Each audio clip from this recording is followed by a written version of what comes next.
تقاته ولا تموتن إلا وأنتم مسلمون يا أيها الناس اتقوا ربكم الذي خلقكم من نفس واحدة وخلق منها زوجها وبث منهما رجالا كثيرا ونساء واتقوا الله الذي تساءلون به والأرحام ان اللہ کان علیکم رقیبا یا ایھا الذین آمنوا اتقوا اللہ وقولوا قولا سدیدا یصلح لکم اعمالکم ویغفر لکم ذنوبکم ومن یطع اللہ ورسولہ فقد فاز فوزا عظیما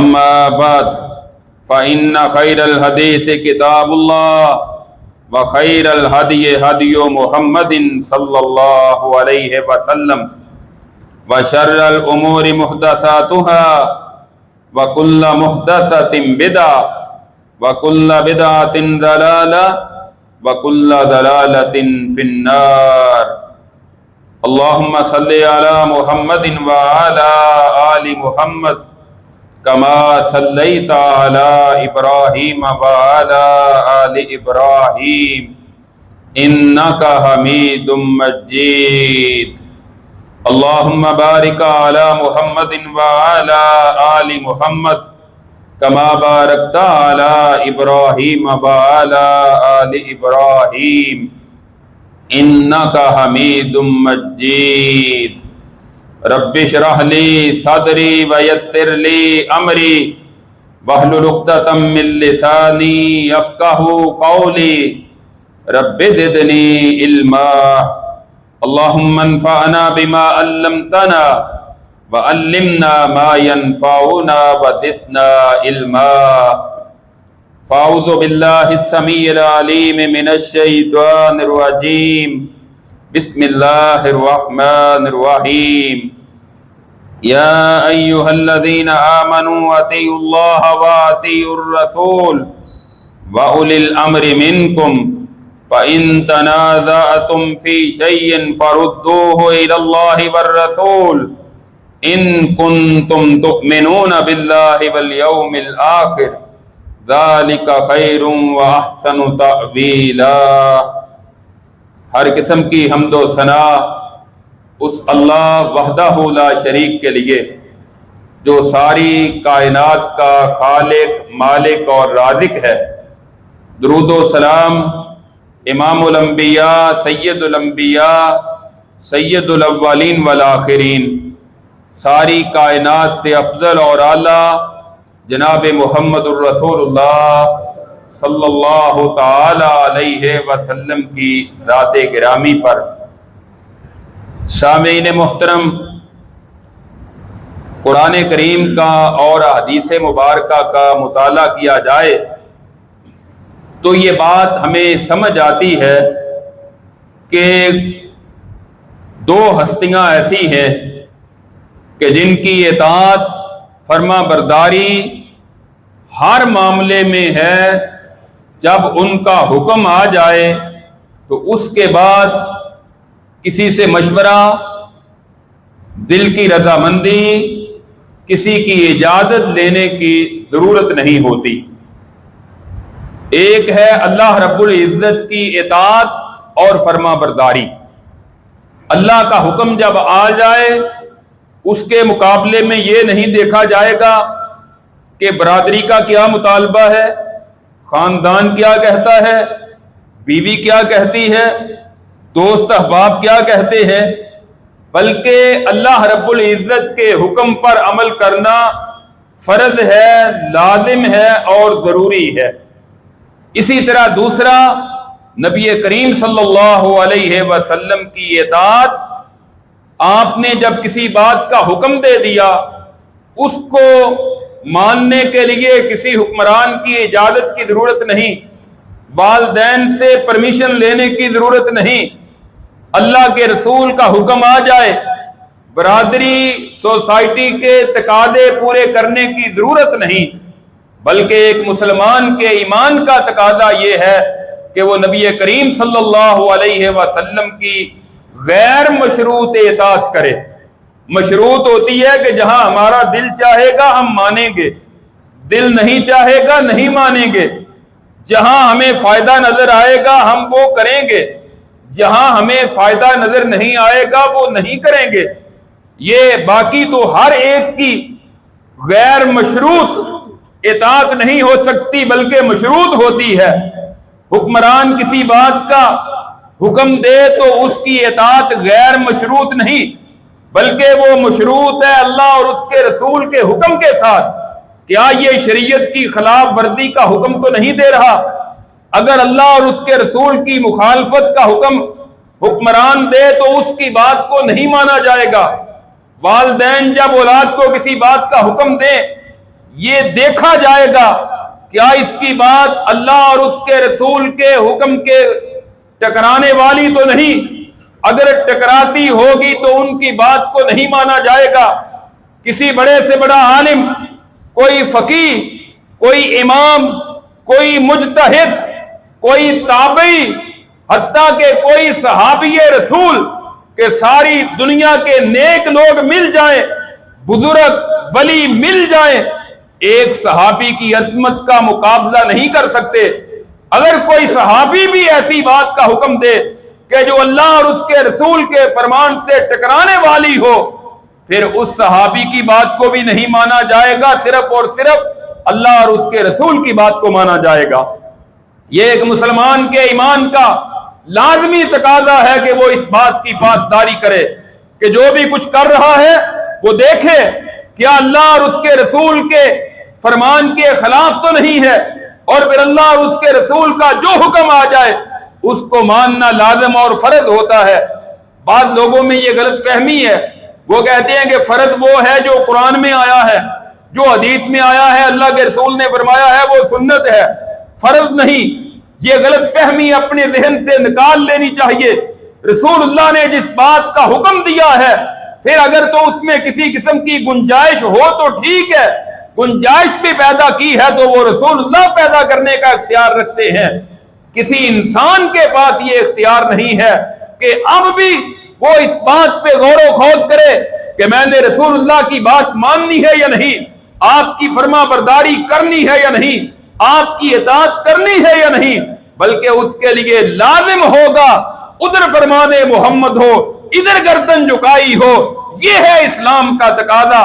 صلی اللہ علیہ وسلم آپ کے ایک ایک فرمان پر عمل کرنا یہ آپ سے محبت بھی ہے، آپ سے عقیدت کا ثبوت بھی ہے، اور کلمہ پڑھنے کا اور ایمان کا تقاضا بھی یہی ہے۔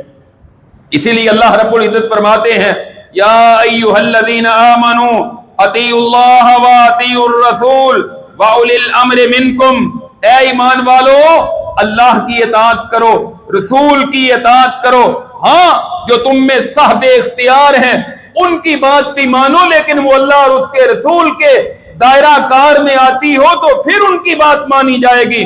فَإِن تَنَازَعْتُمْ فِي شَيْءٍ فَرُدُّوهُ إِلَى اللَّهِ وَالرَّسُولِ، اگر کسی معاملے میں آپس میں اختلاف ہو جائے، نماز کے طریقے میں اختلاف ہو گیا، طہارت کے معاملے میں اختلاف ہو گیا، روزے کے کسی مسئلے میں اختلاف ہو گیا، عمرے کے اور حج کے کسی مسئلے میں آپس میں جھگڑا ہو جاتا ہے، زکوٰۃ کے معاملے میں بحث ہو گئی، اختلاف ہو گیا، نکاح کے مسائل، طلاق کے مسائل، رضاعت کے مسائل اور حدود اللہ کے مسائل، اور اسی طرح لین دین کے، کاروبار کے، تجارت معیشت کے جتنے بھی مسائل ہیں، اگر کسی معاملے میں دو بندوں کا آپس میں اختلاف ہو جائے، اختلاف ہو سکتا ہے، اس کا حل کیا ہے؟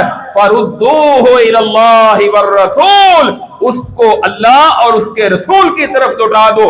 ان کنتم تؤمنون باللہ والیوم الآخر، اگر تمہارا اللہ اور آخرت کے دن پر ایمان ہے۔ اس کا حل کس سے کروانا ہے پھر؟ کس سے؟ اللہ اور اس کے رسول سے۔ اور اب اللہ اور اس کے رسول کے فرامین، قرآن اللہ کا فرمان ہمارے پاس موجود ہے، حدیث مبارکہ نبی کریم صلی اللہ علیہ وسلم کے فرامین، آپ کی اقوال، آپ کے افعال، آپ کی تقاریر وہ ہمارے پاس موجود ہیں، ان سے فیصلہ کروایا جائے گا۔ ذالک خیرٌ وأحسن تأویلا۔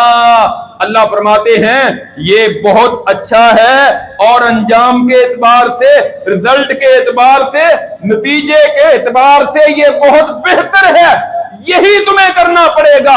اگر تمہارے اندر ایمان ہے پھر تمہیں اللہ اور اس کے رسول کی اطاعت اور فرما برداری ہی کرنی پڑے گی۔ اب اپنے تمام معاملات میں ہم دیکھیں، ہم جو بھی کر رہے ہیں اس کا تعلق ہماری عبادات سے ہو، ہمارے معاملات سے ہو، ہمارے شب و روز سے ہو، ہماری شکل و صورت سے ہو، ہمارے خاندانی مسائل کے ساتھ ہو، ہمارے کاروبار اور تجارت کے ساتھ تعلق رکھتے ہوں، جو بھی کام کرتے ہیں اس کو میزان اس کے لیے قرآن اور سنت ہے، ان پر اس کو جانچا جائے گا، پرکھا جائے گا۔ اگر وہ قرآن اور حدیث سے ٹکراتے ہوں گے تو پھر ان پر عمل نہیں کیا جائے گا۔ اگر قرآن اور حدیث کے معیار پر پورے اتریں گے پھر سوچنے کی ضرورت نہیں، پھر یہ نہیں کہتے کہ کوشش کریں گے، پھر ایک لمحہ بھی انتظار کیے بغیر اس پر عمل کریں گے، اور عمل کرنا یہ ایمان کا تقاضا ہے اور لازمی ہے۔ حضرات صحابہ کی زندگی کی چند ایک مثالیں آپ کے سامنے رکھنا چاہتا ہوں کہ وہ کس طرح رسول اللہ صلی اللہ علیہ وسلم کی اطاعت اور فرما برداری کیا کرتے تھے۔ حضرت براء بن عازب رضی اللہ تعالیٰ عنہ بیان کرتے ہیں، صحیح بخاری میں یہ حدیث ہے، کہتے ہیں نبی کریم صلی اللہ علیہ وسلم مکہ میں 13 سال نبوت والا دور گزارا، اللہ کے حکم سے ہجرت کی، مدینہ منورہ میں چلے گئے۔ اب مکہ میں ایک نماز کا جو طریقہ تھا، آپ اس طرح بیت اللہ کے سامنے کھڑے ہو کر نماز پڑھتے، یعنی اگر گھر میں بھی ہیں آپ اس طرح اس رخ پر نماز پڑھتے کہ سامنے اس طرف بیت اللہ بھی ہوتا اور اسی طرف بیت المقدس بھی تھا، اس انداز پر آپ نماز پڑھا کرتے تھے۔ اب جب یہاں مکہ سے چلے، بیت المقدس ادھر ہے، منہ ادھر کر کے نماز پڑھتے تھے، کعبہ اللہ بھی سامنے ہوتا، بیت المقدس بھی سامنے ہوتا۔ اب یہاں سے چلے مدینہ منورہ آ گئے، اب پیچھے بیت اللہ ہے، منہ بیت المقدس کی طرف کر رہے ہیں۔ اب دونوں کی طرف ایک ٹائم پر منہ کرنا ممکن نہیں تھا۔ نبی کریم صلی اللہ علیہ وسلم 16 یا 17 ماہ تک بیت المقدس کی طرف منہ کر کے نماز پڑھا کرتے تھے۔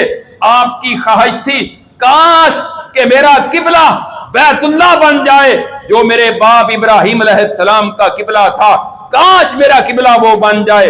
ایک دن ظہر کی نماز پڑھی اور اس کے بعد اللہ رب العزت نے حکم دے دیا، اللہ نے قرآن میں ذکر کیا، قَدْ نَرَا تَقَلُّبَ وَجْهِكَ فِي السَّمَاءِ فَلَنُوَلِّيَنَّكَ قِبْلَةً تَرْضَاهَا فَوَلِّ وَجْهَكَ شَطْرَ الْمَسْجِدِ الْحَرَامِ۔ اے میرے نبی، ہم آپ کا بار بار چہرہ اقدس آسمان کی طرف اٹھنا دیکھ رہے ہیں، آپ کی خواہش ہے میرے قبلے بیت اللہ کے بڑھنے کا حکم کب آسمان سے آتا ہے، بس ہم جلد آپ کا قبلہ بیت اللہ بنا دیں گے۔ ایک دن آپ نے ظہر کی نماز پڑھائی، جبریل وحی لے کر آ گئے، فَوَلِّ وَجْهَكَ شَطْرَ الْمَسْجِدِ الْحَرَامِ، آپ مسجد حرام کی طرف منہ کر کے نماز پڑھیں۔ نبی کریم صلی اللہ علیہ وسلم نے صحابہ کو عصر کی نماز پڑھائی، آپ کا منہ بیت المقدس کی طرف نہیں تھا بلکہ کعبہ اللہ کی طرف منہ کر کے آپ نے نماز پڑھائی۔ ایک صحابی آپ کے ساتھ نماز پڑھنے والے وہ جا رہے تھے، مدینہ منورہ کی ایک مسجد کے پاس سے گزرے، وہاں لوگوں کو دیکھا، ٹیلی فون بھی نہیں تھا، موبائل بھی نہیں تھا کہ فوری طور پر اطلاع ہو جاتی۔ وہ لوگ بیت المقدس کی طرف منہ کر کے نماز پڑھ رہے تھے۔ یہ صحابی ان کے پاس کھڑے ہو کر کہتے ہیں، اشہد باللہ لقد صلیت مع رسول اللہ صلی اللہ علیہ وسلم قبل مکہ فداروا کما ہم قبل البیت۔ کہنے لگا اللہ کی قسم کھا کر کہتا ہوں کہ میں ابھی رسول اللہ کے ساتھ مکہ کی طرف منہ کر کے نماز پڑھ کر آیا ہوں۔ یہ جماعت کروا رہے تھے اور حالت کون سی ہے؟ رکوع میں گئے ہوئے، دوسری رکعت رکوع میں پہنچے ہوئے نماز کی حالت میں ہے، امام اسی طرح پھرا، یہ نہیں سوچا کہ اب نماز سے سلام پھیریں گے، اگلی نماز بیت اللہ کی طرف منہ کر کے پڑھ لیں گے، یا رکوع سے اٹھتا ہوں اور پھر منہ پھیر لیں گے، فَانْحَرَفُوا وَهُمْ رُكُوعٌ فِي صَلَاةِ الْعَصْرِ، حدیث کے الفاظ ہیں۔ اس نے جب رسول اللہ کا طریقہ، رسول اللہ کا قبلہ پھرنے کے بارے میں اس کے کان میں آواز پڑی، رکوع کی حالت میں بیت اللہ کی طرف منہ کر لیا، سارے کے سارے مقتدی بھی پیچھے پھر کر اسی طرف منہ کر لیا۔ یہ ہے اللہ اور اس کے رسول کے حکم کی پاسداری۔ رکوع سے اٹھنا بھی گوارا نہیں کیا، حالانکہ ہو سکتا تھا کہ نماز کے بعد دیکھتے ہیں اگلی نماز اس طرف پڑھ لیتے، ممکن ہے اتنی گنجائش ہوتی، لیکن صحابہ کرام کا انداز اور طریقہ دیکھیں، کس قدر وہ رسول اللہ کی اطاعت اور فرما برداری کرتے ہیں۔ صحیح بخاری میں ہے، غزوہ خیبر ہے، صحابہ کرام لمبا سفر کر کے تقریباً 200 کلومیٹر کا مدینہ سے خیبر کے علاقے میں گئے ہوئے ہیں، کئی دن گزر گئے، خیبر کا محاصرہ کیا ہوا ہے۔ غزوہ خیبر کے تفصیلی حالات و واقعات یہاں سے میں چند خطبات جمعہ میں پچھلے سال بیان کر چکا ہوں کہ نبی کریم صلی اللہ علیہ وسلم نے یہودیوں کا کس طرح جا کر خیبر میں محاصرہ کیا تھا۔ کھانے پینے کی شدید ضرورت تھی، صحابہ کرام نے اپنے گدے ذبح کیے اور ان کو گوشت بنا کر ہنڈیا میں ڈالا، اور وہ ہنڈیا پک رہی تھی، گوشت پک رہا تھا اور تیار تھا کہ کھانا تیار ہو جائے۔ بھوک کی شدت بھی ہے اور کھانے کی قلت بھی ہے، دور دراز کا سفر بھی ہے۔ اللہ رب العزت کا حکم آ گیا، نبی کریم صلی اللہ علیہ وسلم نے اعلان کرنے والے کو بھیجا، ان اللہ ورسولہ ینہیانکم عن لحوم الحمر الاہلیہ، بے شک اللہ اور اس کے رسول نے گھریلو گدوں کے گوشت کھانے کو حرام قرار دیا ہے۔ صحابی کہتے ہیں ادھر اعلان کرنے والا اعلان کر رہا تھا، ادھر صحابہ کرام اپنی ہنڈیوں کو الٹا رہے تھے۔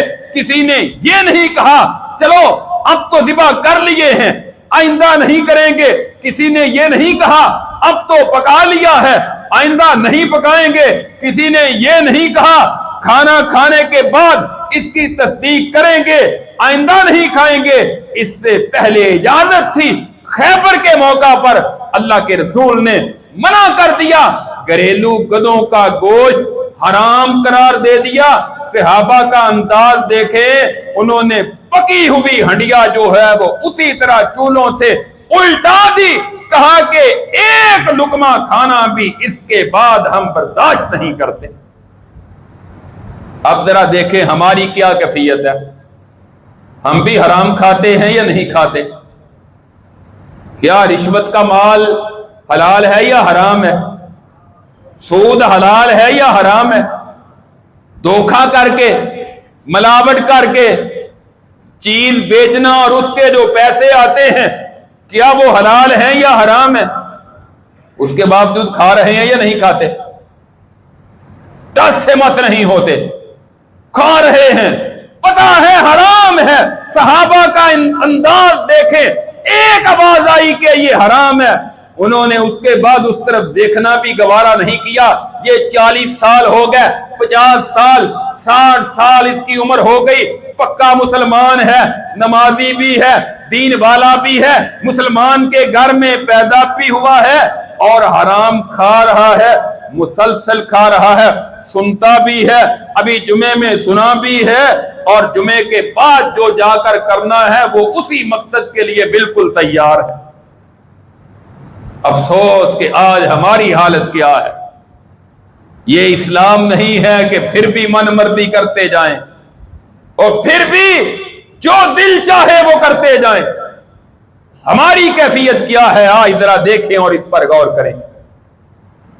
اور پھر بلا وجہ حرام کر لیتے ہیں، بلا وجہ جھوٹ بول کر، بلا وجہ ملاوٹ کر کے، بس پوری نہیں پڑتی، اور جس کی حلال سے پوری نہیں پڑتی اس کی حرام سے بھی پوری نہیں پڑے گی، وہ مجرم ہے دنیا میں بھی اور آخرت میں بھی۔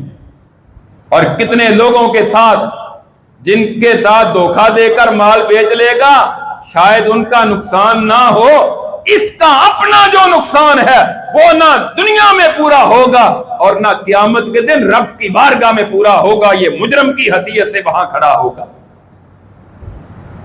آئیے، یہ تو مرد سے ایک عورت بھی آئی تھی، ابو داؤد کی حدیث ہے، نبی کریم صلی اللہ علیہ وسلم کے سامنے ایک عورت آتی ہے، ساتھ اس کی بیٹی ہے، سونے کے 2 موٹے کنگن اس نے اپنے ہاتھوں میں پہنے ہوئے ہیں۔ نبی کریم صلی اللہ علیہ وسلم فرماتے ہیں اتؤتینی زکات ھذا، اللہ کی بندی کیا ان کی زکات دیتی ہو؟ کہنے لگی نہیں، زکات تو نہیں دیتی۔ آپ فرماتے ہیں ایسرک ان یصورک اللہ بہما یوم القیامہ سوارین من نار، کیا مجھے بتاؤ کہ یہ 2 کنگن جو تم نے سونے کے پہنے ہوئے ہیں، جس کی زکات نہیں دیتی، پسند کرتی ہو اللہ جہنم کی آگ کے کنگن تمہارے ہاتھوں میں ڈال دے؟ کہنے لگی اللہ کے رسول یہ تو برداشت نہیں کر سکتی، فوری طور پر اتارے اور رسول اللہ کے سامنے رکھ دیے، کہا ہما للہ عز وجل ورسولہ، اللہ کے رسول زکات تو دور کی بات ہے، آپ کا فرمان سن لیا ہے، یہ دونوں کنگن اب ہمارے نہیں رہے، زکات کیا دینی ہے، اب یہ دونوں اللہ اور اس کے رسول کے ہو گئے۔ آج مسلمانوں کی کتنی تعداد ہے جو زکات دینے والی؟ شاید وہ 5-10% ہو۔ پاکستان کی بات کر رہا ہوں، ایک طرف یہاں چوک سے شروع ہو جائیں، کر لیں سروے، ہر دکاندار کی زکات بنتی ہے جس میں بھی کوئی مال پڑا ہوا ہے، اور پوچھ لیں کہ کتنے لوگ زکات دیتے ہیں، شاید 5-10% بھی بمشکل ہوں۔ باقی سارے کون ہیں؟ مسلمان نہیں۔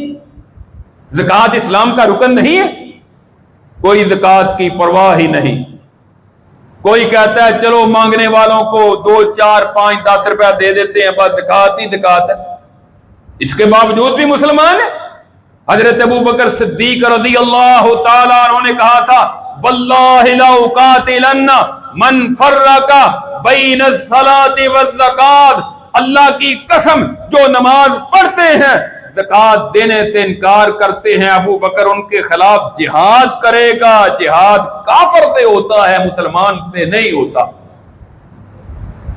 کیا آج پھر بھی مسلمان ہیں؟ دیتے ہیں اپنے مال کی زکات؟ اپنا کارخانہ، اپنی فیکٹری، اپنی دکان، اپنا کاروبار، سال کے بعد حساب کر کے اس کی زکات دینی ضروری ہے۔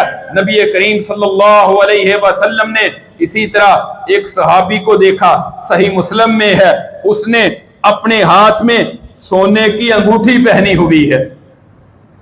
آج کل ہمارے بھی بعض نوجوان سونے کی انگوٹھی پہن لیتے ہیں اور پہنتے ہوئے ڈرتے نہیں، اسی حالت میں موت آ گئی تو رب کے سامنے کیا منہ دکھاؤں گا، رب کے سامنے کس طرح پیش ہوں گا؟ سسرال نے دے دی ہے، منگنی پہ ملی ہے، بس یہ گفٹ آیا ہے، وہ کیا تو مسلمان ہے؟ ایک طرف اللہ اور اس کے رسول کا حکم ہے، دوسری طرف تو سسرال کا گفٹ جو ہے اس کو اہمیت دیتا ہے۔ آپ نے اس کے ہاتھ میں سونے کی انگوٹھی دیکھی، آپ نے یہ نہیں کہا کہ یہ سونے کی انگوٹھی نہیں پہننی، آپ کو غصہ آیا، آپ نے اس طرح انگوٹھی اپنے ہاتھ سے اتاری اور اس طرح پھینک دی۔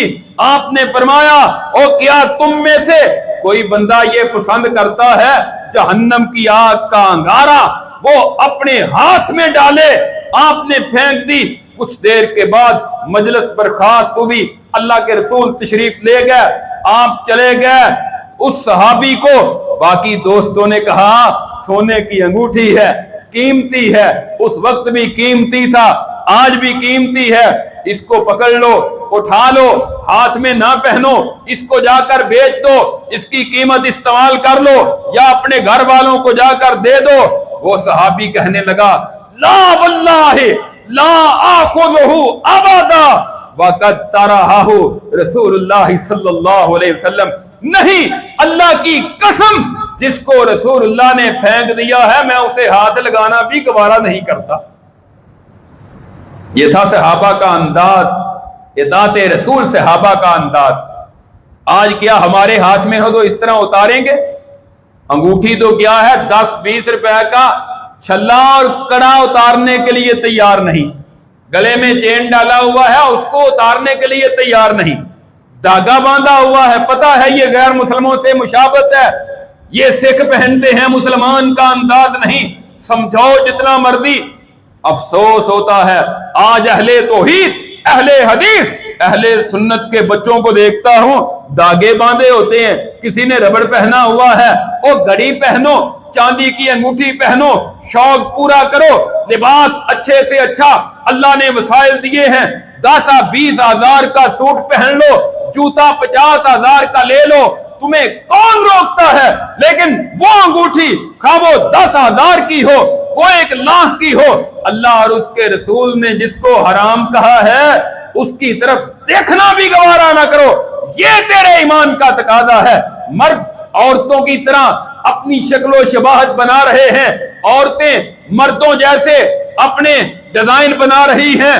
نبی کریم صلی اللہ علیہ وسلم نے ان مردوں پر لعنت کی ہے جو اپنی مشابہت عورتوں سے کرتے ہیں، اور ان عورتوں پر مشابہت کی ہے جو ان عورتوں پر لعنت کی ہے جو اپنی مشابہت مردوں سے کرتی ہیں۔ مردوں نے، نوجوانوں نے لمبے لمبے بال رکھ کر اوپر کلپ وغیرہ، کیچر وغیرہ ڈالا ہوتا ہے، کیا یہ عورتوں سے مشابہت نہیں ہے؟ کتنی ہی چیزوں میں مشابہت ہے، عورتوں کو بھی دیکھ لو، مردوں کو بھی دیکھ لو۔ لڑکوں کی خواہش ہے کہ وہ لڑکیاں بن جائیں، لڑکیوں کی خواہش ہے وہ لڑکے بن جائیں۔ اللہ کے رسول نے لعنت کی ہے۔ آج تیرا ایمان کیا کہتا ہے؟ ذرا غور کریں کہ آج میری اور آپ کی کیفیت کیا ہے؟ کہ اللہ کے رسول کا حکم آنے کے بعد اب کوئی ایسا ہو کہ جو آج سے پہلے سونے کی انگوٹھی پہنتا ہو، دھاگے باندھتا ہو، یا اس طرح کی کوئی چیز اپنے ہاتھ میں یا گلے میں ڈالتا ہو، اللہ کے رسول کا حکم آ گیا تو 1 منٹ بھی انتظار نہیں کرنا چاہیے، اس کو اتار کر پھینک دینا چاہیے۔ یہ ہے ایمان کا تقاضا۔ صحابہ تو بعض اوقات اللہ کے رسول کے حکم کا بھی انتظار نہیں کرتے تھے، آپ کے حکم کا بھی انتظار نہیں کرتے تھے۔ نبی کریم صلی اللہ علیہ وسلم نماز پڑھا رہے ہیں، جماعت کروا رہے ہیں، نماز پڑھا رہے تھے جوتا پہن کر، صحابہ بھی پیچھے جوتا پہن کر نماز پڑھ رہے ہیں۔ اور یہ مسئلہ سمجھ لیں، اگر جوتا صاف ہے اور جگہ ایسی ہے کہ جہاں جوتا پہن کر نماز پڑھی جا سکتی ہے، اس میں کوئی حرج والی بات نہیں۔ جس طرح ہم جنازہ پڑھ لیتے ہیں جوتا پہن کر، یا آپ کسی گراؤنڈ میں نماز پڑھ رہے ہیں، آپ کے جوتے صاف ہیں، جوتا پہن کر آپ فردی نماز بھی پڑھ سکتے ہیں، اس میں کوئی پابندی والی بات نہیں ہے۔ آپ جوتا پہن کر نماز پڑھا رہے ہیں، نماز کے دوران آپ نے اپنا جوتا اتارا اور اپنی بائیں جانب رکھ دیا، پیچھے صحابہ پہلی صف میں کھڑے، انہوں نے بھی جوتے اتارے سائڈ پہ رکھ دیے، دوسری صف والوں نے ان کو دیکھا، دیکھتے ہی دیکھتے سارے کے سارے نمازیوں نے جوتے نماز میں اتار دیے۔ سلام پھیرا، آپ نے فرمایا میرے صحابہ وہ کیا وجہ بنی کہ تم نے نماز میں جوتے کیوں اتار دیے؟ کہنے لگے اللہ کے رسول ہم نے تو آپ کو دیکھا ہے تب ہم نے جوتے اتار دیے۔ یہ دیکھیں ذرا صحابہ کا جذبہ عمل کیسا ہے۔ آپ نے فرمایا ان جبریل اتانی فاخبرانی ان فیہما قذرا، اور میں تو نماز جب شروع کی ہے مجھے پتہ نہیں چلا تھا، میں نماز پڑھا رہا تھا، جبریل نماز کے دوران آئے، انہوں نے آ کر مجھے بتایا کہ آپ کے جوتے کو گندگی لگی ہوئی ہے۔ اب یہاں ٹھہر کر یہ بات بھی سمجھ لینی چاہیے کہ نبی کریم صلی اللہ علیہ وسلم نماز پڑھا رہے ہیں، جوتے کو گندگی لگی ہوئی ہے، اور آپ کو علم ہے آپ کی طہارت اور نفاست پر قربان جائیں، یہ ہو ہی نہیں سکتا تھا کہ آپ کے علم میں ہو کہ جوتے کو گندگی لگی ہے اور آپ رب کے سامنے کھڑے ہو جائیں نماز پڑھنے کے لیے۔ یہاں سارے ہی دعوے چلتے ہیں کہ آپ غیب بھی جانتے ہیں، سب کچھ ہی جانتے تھے۔ اگر غیب جانتے ہوتے تو آپ نماز شروع نہ کرتے، پہلے اپنا جوتا صاف کرتے، بلکہ آپ نے واضح طور پر فرما دیا ان جبریل اتانی فاخبرانی ان فیہما قذرا، جبریل نماز کے دوران میرے پاس آئے